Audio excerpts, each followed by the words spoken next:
Hello everyone, it's me again, Burntam DIY TV, panibagong araw at panibagong vlog na naman mga ka-DIY.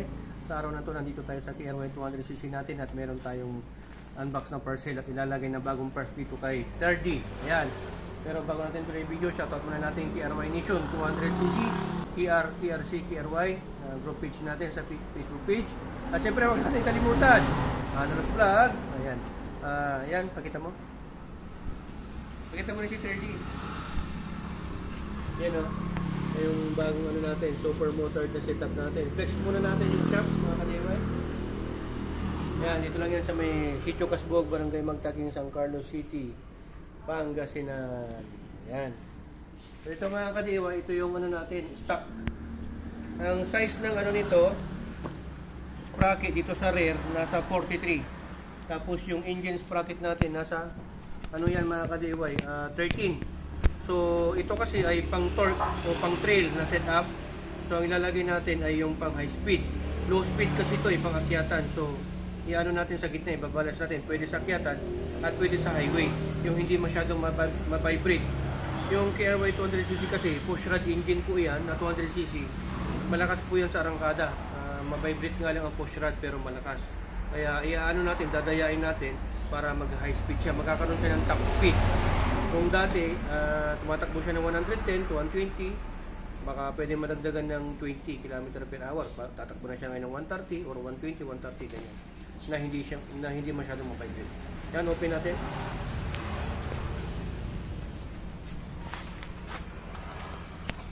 Yun. 40T. Yan. Ang brand po nito mga ka-DIY ay Federal Chain Equipment. Ano to actually, pang Honda XR200, yung Enduro, XR, XLR, mga ganun. Yan o. Inuulit ko po, ito po ay pang XR200, XLR, XR200, pero plug and play lang po ito dito sa may KRY 200cc natin. Salpakan lang po yan. Okay? Yan nakalagay mga ka-DIY, for better performance, use our Federal Chain. So, parisan mo daw siya ng Federal Chain. Okay? Ano? 40T by 520. So, dapat pag ginamit mo to, dapat yung chain mo, 520 din. Tapos yung, ano mo, engine sprocket mo, pang 520 din.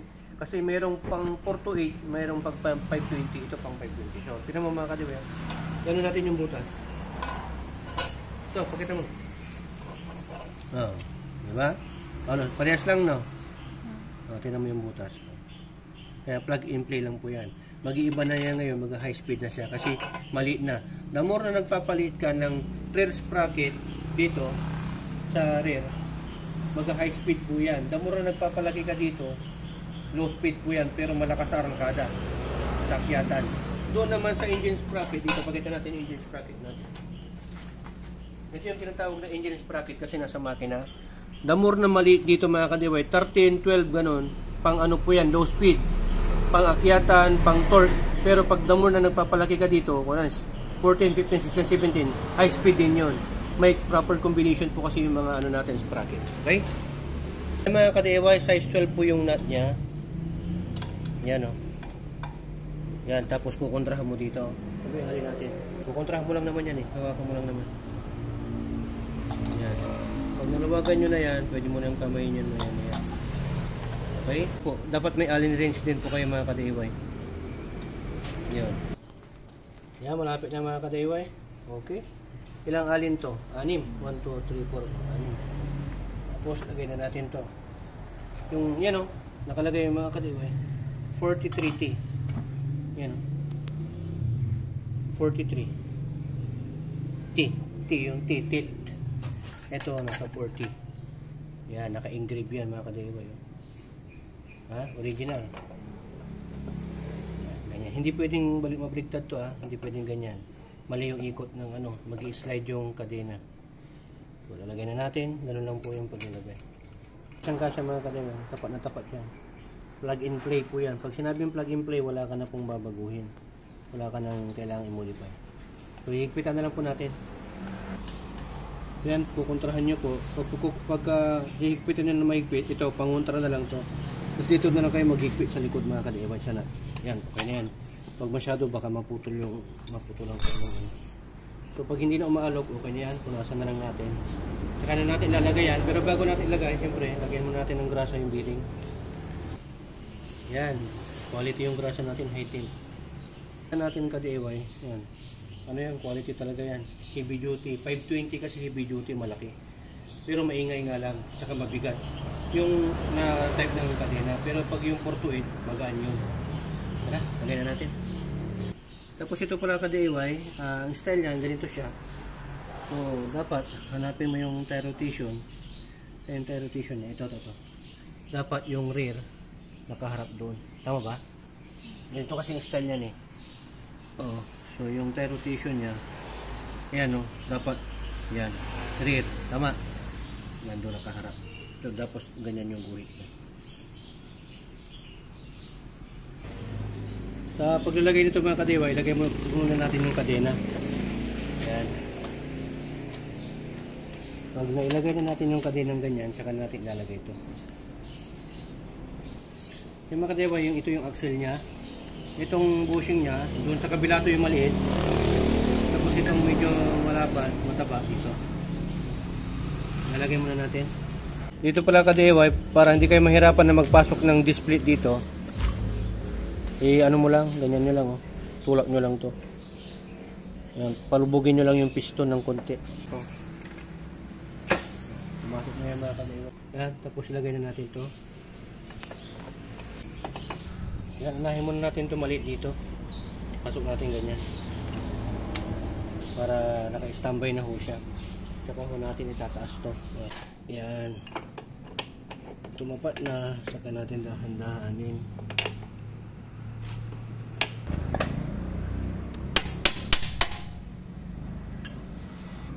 Yan, make sure na pagka pupupukin nyo ng mga ka-DIY, ilapat nyo to, itong flat na to dito.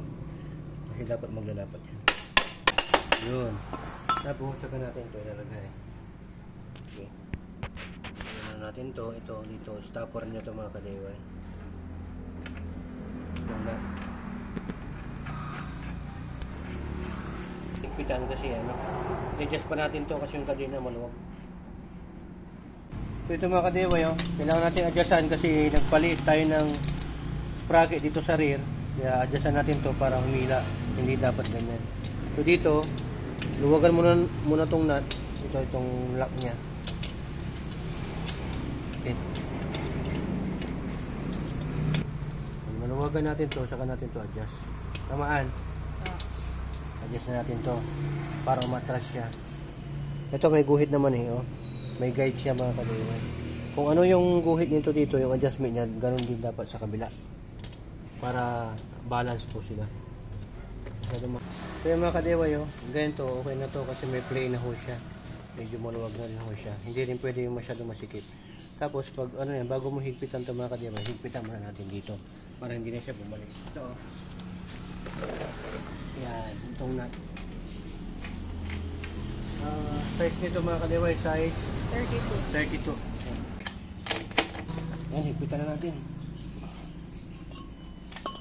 Gamit kayo ng mahabang tubo para mas mahigpitan nyo na maigit.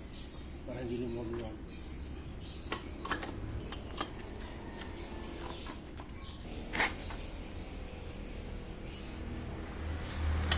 So yan, ganyan lang po ka-DIY. Saka na natin ito higpitan. Ito, itong nut dito, hanggang dito. Para hindi na siya mag-adjust. Okay? Malapit na. Kontraan nyo dito para hindi umikot to. Pababa ito naman pataas. Yan, tapos sa kabila naman. So yan mga ka-DIY, testingin natin yung bagong kabit natin na 1340 na sprocket set natin na 520 Federal. Yan. High speed yan. One kick. Click.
mabilis na nang kunin yung 100. Hindi ka na mahihirapan dati, ang hirap. Pero nakakapag-100 naman dati, lampas 110 ganon, 117, pero ngayon mabilis na siguro to. Mabilis na to siguro pag malayo yung kilometer. Dapat yung safety environment yung talagang walang sasakyan. Yung malayo. Hindi yung ganito na short distance lang para mapalampas natin hanggang 120 ganon. Okay? So sana may natutunan ulit kayo sa video natin kung paano ano po yung pwede nating ipalit na sprocket sa rear.